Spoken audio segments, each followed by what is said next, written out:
Gazipur safari park, যেখানে দেশের মানুষ প্রকৃতি ও বন্যপ্রাণীর ছোঁয়া পেতে আসে, কিন্তু সাম্প্রতিক সময়ে একের পর এক প্রাণী চুরির ঘটনায় প্রশ্নের মুখে পড়েছে এই পার্কের নিরাপত্তা ও ব্যবস্থাপনা।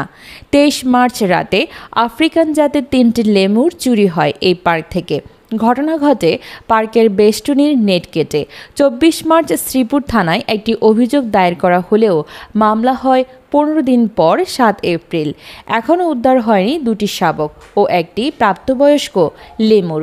এটাই প্রথম নয়, গত বছরের নভেম্বরে 2টি দামি ম্যাকাও পাখি চুরি হয় এবং চলতি বছরের 16 জানুয়ারিতে একটি নীলগাই পার্কের সীমানা টপকে হারিয়ে যায়, যা আজও উদ্ধার হয়নি। এই চাঞ্চল্যকর ঘটনার পর 9 এপ্রিল বুধবার সাফারি পার্ক পরিদর্শনে আসেন পরিবেশ, বন ও জলবায়ু পরিবর্তন মন্ত্রণালয়ের উপদেষ্টা সৈয়দা রিজওয়ানা হাসান।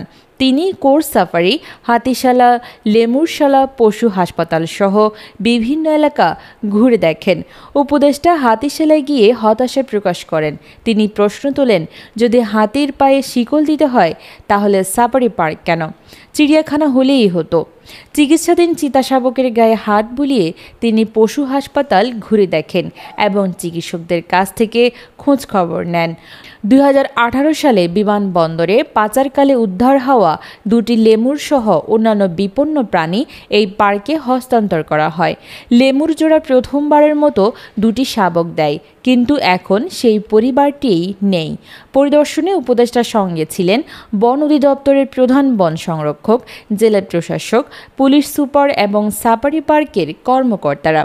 উপদেষ্টা জানান, সঠিক সময়ে ব্যবস্থা না নিলে এই দুর্লভ প্রাণী উদ্ধার করা সম্ভব না। একটি আফ্রিকান লেমুর পরিবার চুরি হয়ে গেছে এবং এর সঙ্গে হারিয়ে যাচ্ছে আমাদের নিরাপত্তা, সচেতনতা আর দায়িত্ববোধ। গাজীপুর সাফারি পার্ক কি নতুন করে জেগে উঠবে, নাকি দুর্নীতি আর গাফিলতির আড়ালেই হারিয়ে যাবে আরও প্রাণী? নিউজ ডেস্ক, নাইমা সিদ্দিকা, ভোরের আকাশ।